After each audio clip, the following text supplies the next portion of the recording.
देवी सती ने अपने आभूषण त्याग कर सादे वस्त्र धारण करने और भगवान के लिए तपस्या करने का निर्णय लिया। पिताश्री, आज मैं केवल आपकी पुत्री बनकर नहीं, बल्कि अपनी सत्य के सामने खड़ी एक आत्मा बनकर बोलना चाहती हूँ। बोलो सती।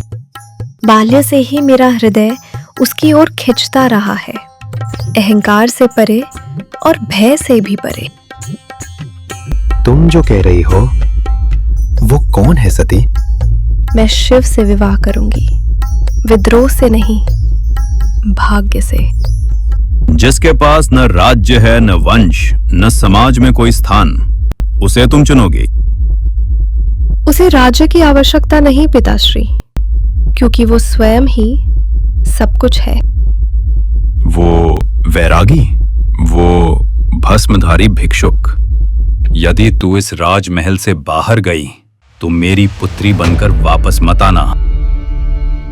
और वो चली गई, विद्रोह में नहीं, भक्ति में। जिस तपस्या ने महादेव को भी विवश कर दिया, उसकी शुरुआत यहीं से हुई थी। ऋतुएं बदली और उसका संकल्प अडिग रहा। शरीर क्षीण हुआ, पर आत्मा और प्रज्वलित हुई। अरे लड़की, कौन हो तुम? यहां तपस्या क्यों कर रही हो?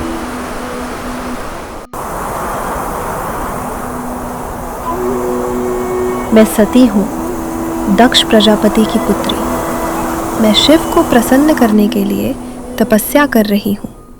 इस यौवन को क्यों नष्ट कर रही हो, एक पागल तपस्वी के लिए जो भस्म और मौन में रहता है? आप उनके बाह्य रूप की बात करते हैं, मैं उनके सत्य की साधना कर रही हूँ। उसके पास कुछ नहीं, न घर, न परिवार, न प्रतिष्ठा। इसीलिए वही सब कुछ पाने योग्य है। उसी क्षण परीक्षा पूर्ण हुई।